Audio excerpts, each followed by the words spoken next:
Um poderoso bom dia a todos os inquebráveis. Bom dia, bom dia. Então hoje vamos falar sobre a catástrofe que espera a Ucrânia e os ucranianos no inverno por causa da guerra e porque, ao que parece, não se prepararam. Prepararam-se para enfrentar o inverno nas grandes cidades e também nas menores. Depois, falaremos sobre a situação igualmente difícil no comando das Forças Armadas da Ucrânia, cuja preparação também deixa a desejar. E também alguns outros assuntos ainda assim interessantes. Inscreva-se para não perder nada disso. Antes de começarmos, quero mostrar para vocês como vivem agora aqueles que são próximos ao Kvartal 95. E um dos nossos personagens, ou melhor, anti-heróis, é mais um antagonista do que um protagonista da nossa história divertida. Esse é o Kashevoy, que antes fazia palhaçadas no palco e depois começou a defender todo mundo lá, inclusive o Zelensky, e agora, de repente, ele fica sentado refletindo sobre como está entediado na Turquia. Legendas feitas por Dima Korzov. Como vai? Está chato como um dia chuvoso na Turquia. Uma pequena digressão. E também estou falando na língua ucraniana. Na língua ucraniana, isso é bastante estranho. E agora vamos ver como vivem os ucranianos comuns, que também querem ir para a Turquia, para que chova, e eles também fiquem entediados.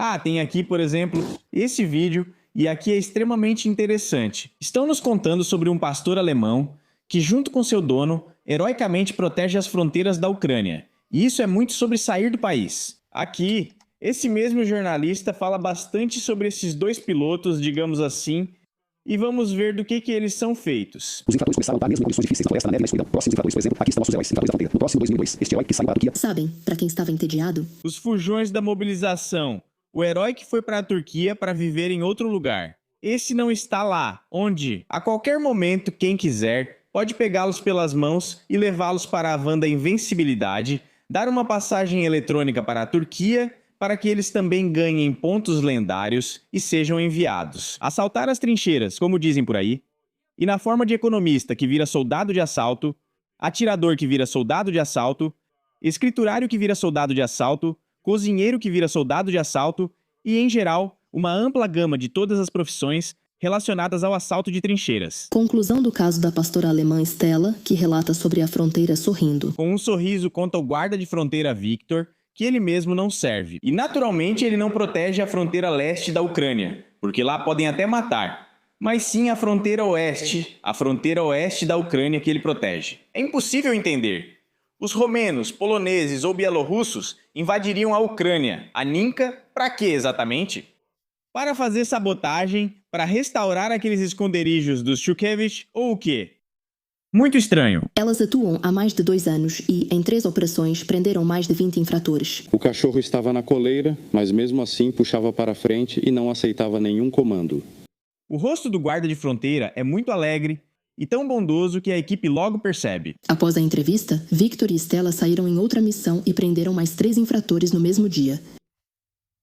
No mesmo dia, mais 3. Bem no dia da entrevista, junto com seu cachorro, esse alegre guarda de fronteira impediu que 3 pessoas violassem a fronteira da Ucrânia. Ou seja, a faixa sagrada, que de jeito nenhum pode ser atravessada. Para aqueles que não têm ligação com esses Kashev e outros líderes, aqueles que não têm mansões como essas. Vocês sabem como é. A pessoa se entedia lá fora. Está chato, chovendo, o que mais fazer? Outros nem ficam entediados, são detidos com cachorros. E sabe, tudo bem. O vídeo pareceria normal há 10 anos, 6 anos atrás. Ou seja, o guarda de fronteira está cumprindo seu dever. Antes muitos se envolviam com contrabando lá, hoje ainda fazem, mas em escala industrial. Uma cachorrinha ou um guarda de fronteira sozinho não dão conta. Ou seja, naquela época tudo pareceria normal. Eles faziam a vigilância e ninguém corria risco, exceto pelo Código Penal.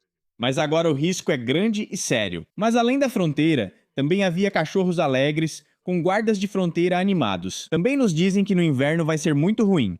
Porque dizem, os serviços públicos não se prepararam a tempo. Eu costumo falar sobre isso todo ano, desde que esse bloco começou. Para eles, é uma descoberta repentina que no inverno os aviões voam, vamos bombardear. Segundo o próprio Zelensky, no inverno faz frio, no inverno a infraestrutura, a energia e o aquecimento frequentemente caem e muitas outras coisas, incluindo as estações de bombeamento que dependem de eletricidade e podem ter o esgoto congelado junto com a água nos canos. No último inverno, tudo isso estourou os canos, inclusive para os trabalhadores dos serviços públicos.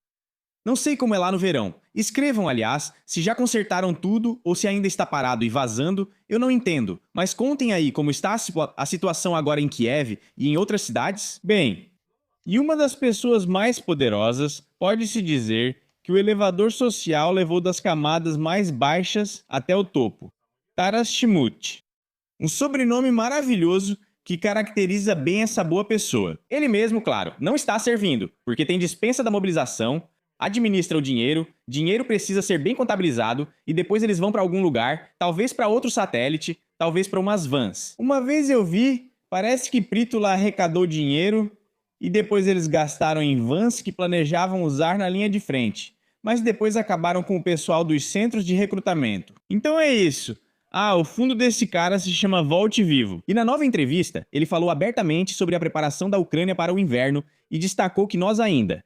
Bem, ou seja, ele provavelmente, junto com Zelensky, não consegue enfrentar a balística russa, e por isso a situação continua bastante incerta. Apesar de que, novamente, eles e não nós, continuam a esquentar a situação, continuam a escalá-la, continuam a enviar aviões, drones que vão bombardear. E em resposta, recebem o troco. Bem, não eles, mas sim os próprios cidadãos da Ucrânia. O que vai acontecer no inverno por causa dessas retaliações? Bem, todos nós, acho, podemos imaginar. Timothy diz, talvez todo ano a gente diga que este inverno será o mais terrível, e talvez este de novo acabe sendo o mais terrível. Tudo poderia desabar com um golpe, um míssil, um acerto. Sinceramente, é difícil traduzir este conjunto de palavras. Não entendo ou sei do que se trata. Mas Timothy lembrou, imagina só, como ele mesmo ficou sem luz, água e aquecimento, assim como a equipe dele. Mas agora, na opinião dele, a situação piorou. Bom, talvez na adega do Timothy tenham cortado a eletricidade, e o vinho lá tenha ficado um pouco gelado, isso eu até acredito, ou então a jacuzzi parou de esquentar até a temperatura necessária. Para as pessoas comuns, a situação é diferente. Ainda pior, diz Timothy, é que devido à reestruturação do Ministério da Defesa, com esse conflito e as Forças Armadas, sobre o que, aliás, vamos falar agora. Como a atenção está na política, não na guerra, não conseguimos nos preparar direito. Sempre tem algo atrapalhando, né? Mustafa Nayyem, aquele mesmo que organizou o Maidan com os estudantes, chá, bom humor e que depois da guerra foi nomeado guardião dos infraestrutura energética na Ucrânia. Bem, todos nós vemos isso. Sim, ele preservou tudo isso, enquanto seu irmão gastou $180 mil em um Mercedes.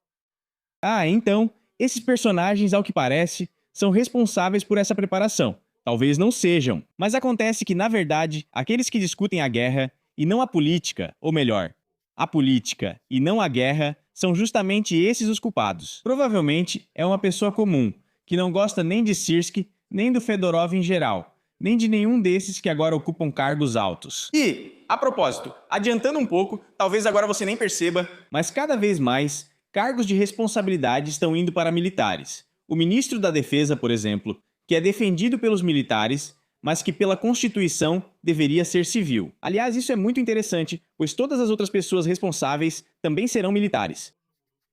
Por enquanto, só o ministro da Economia não é militar, mas creio que isso mudará em breve. Então, diz Timothy, o seguinte, eu acho que cada um já deve, agora em julho, pensar onde vai estar no inverno. Ou seja, ele não está aconselhando os trabalhadores dos serviços públicos comuns e aqueles que não são simples funcionários. Quero dizer, não os de nível básico, mas sim os chefes e aqueles que são responsáveis pelos orçamentos, pela compra de vários módulos de infraestrutura para consertar justamente essas instalações de energia, estações de bombeamento e outros. É disso que se trata. Não ao ministro responsável por administrar o dinheiro para tudo isso. Ele aconselha as pessoas que podem sair para algum lugar a pensarem nisso, porque o que vai acontecer no inverno vai ser um verdadeiro pesadelo.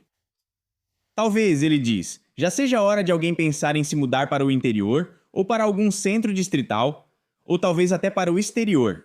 Mas vemos novamente aquele personagem com um rosto largo e complexo, Kachevoy, que está entediado. Na Turquia, ele está entediado, está chovendo. Mas outras pessoas sujeitas ao serviço militar, que são a maioria na Ucrânia, Homens e agora também mulheres simplesmente não podem sair do país. Simplesmente porque a fronteira está fechada. Fechada por quem? Bem, vimos cachorrinhos adoráveis em diferentes formas e uniformes. Os fatores ali. Bom, não vou me aprofundar nos fatores, mas a fronteira está fechada, com cadeados bem seguros, e a fronteira está trancada a 7 chaves. O inverno será muito difícil, diz Shimut. Ele também compartilha que, se não houver acordos políticos, restrições ou algum tipo de incidente, as coisas vão ficar ruins. Parece que os russos vão atacar com mísseis balísticos. Compartilha suas revelações, Shimut. É preciso ser um grande analista para supor que mísseis balísticos vão voar para a Ucrânia? Dá para imaginar, isso provavelmente já aconteceu no primeiro dia da guerra, não é?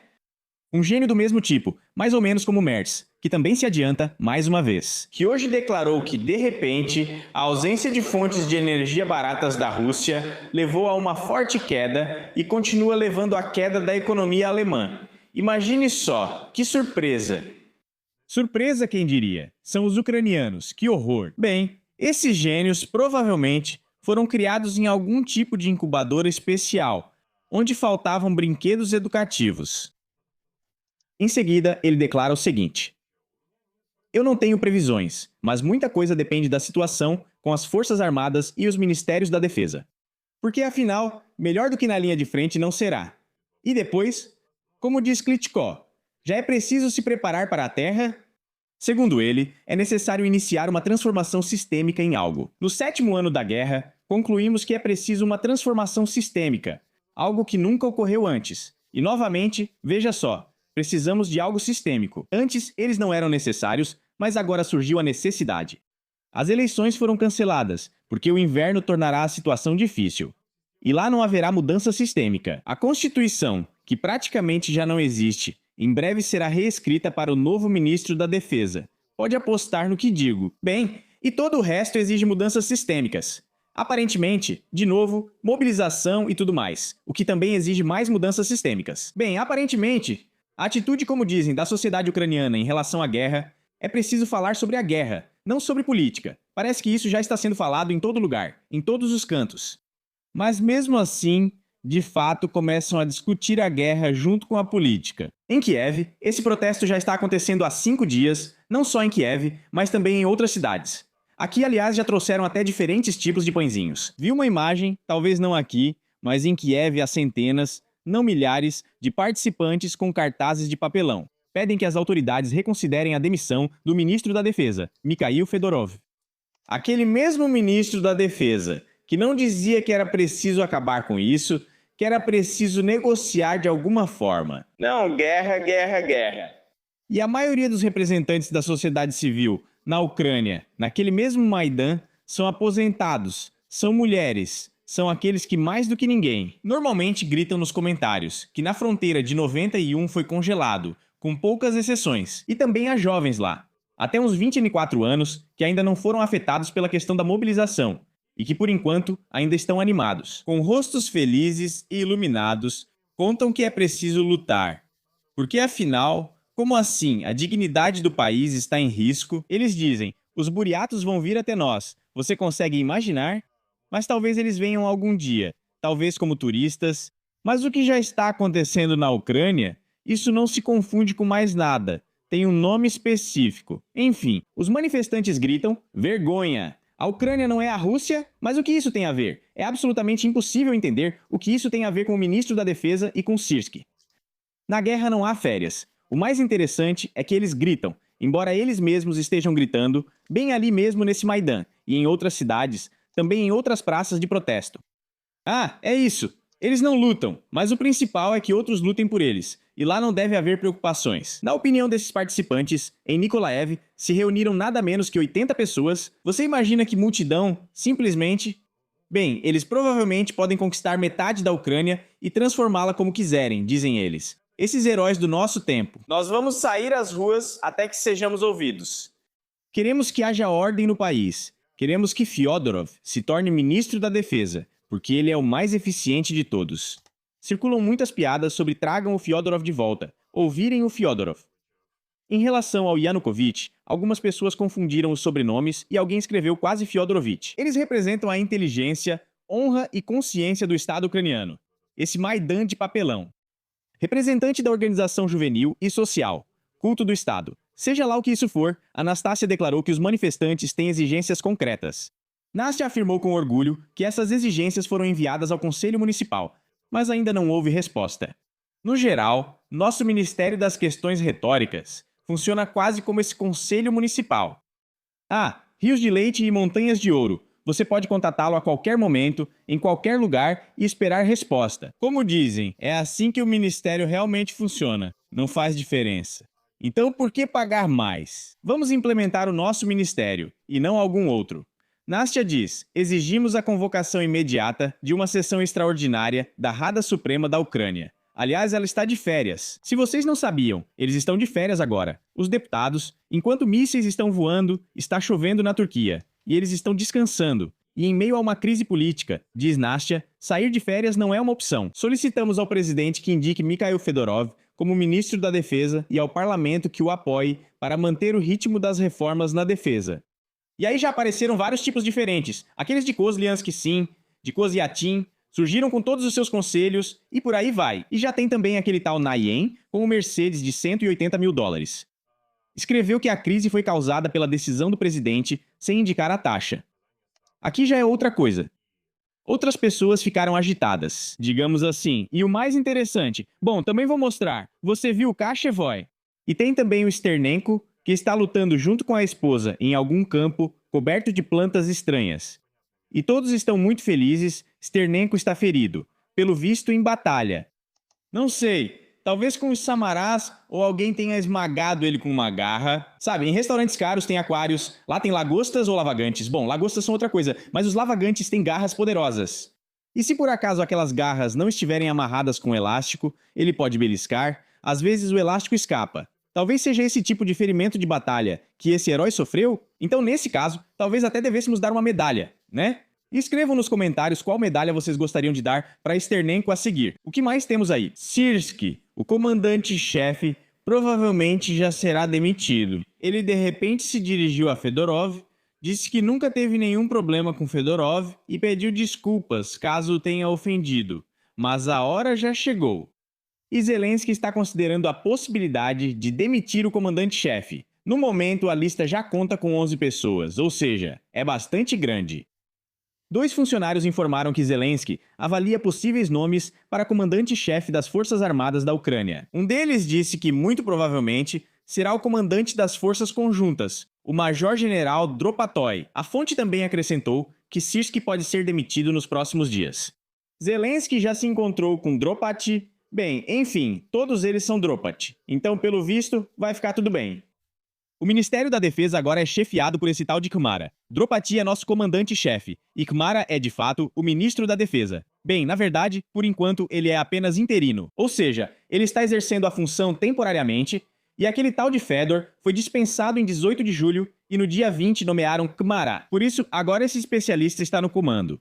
Ele era o chefe do Centro de Operações Especiais Alfa do Serviço de Segurança da Ucrânia. Essa é a maneira mais eficaz de eliminar o inimigo na linha de frente. Dizem que ele também fazia operações de longo alcance e muito mais. Ou seja, um militar profissional, agora é ministro da Defesa em tempos de guerra. Talvez seja realmente necessário, mas de novo, ninguém mudou a Constituição. Pois é. E talvez o último ponto. Os ucranianos parecem se preparar para um novo ataque vindo de Belarus. Os retransmissores já foram removidos, ou ao contrário, instalaram novos. E novamente há uma discussão acalorada sobre a possibilidade de um ataque vindo do território de Belarus. Na fronteira, criam uma zona de abate para conter o inimigo ao norte. Dizem que a Ucrânia constrói valas antitanque, barreiras de arame farpado e que guardas de fronteira se preparam para um ataque vindo de Belarus. Bem, parece que aquele personagem e seu cachorrinho estão aqui. Provavelmente estão se preparando, capturando ucranianos tentando cruzar a fronteira, então é assim que as coisas estão. E agora vamos dar uma olhada nesses mesmos líderes, dos quais acho que vocês já estavam morrendo de saudade. Primeiro, vamos colocar vocês a par com a ajuda desse personagem. Estamos extremamente satisfeitos com o nosso trabalho, mas infelizmente nosso trabalho não trouxe resultados. Já faz alguns anos, eles trabalham muito bem e parecem muito satisfeitos. Hoje, no nosso programa, Quem temos hoje? O primeiro será Fursa ou Fursa. Não importa como se pronuncia o sobrenome dele, mas ele fala um monte de besteira.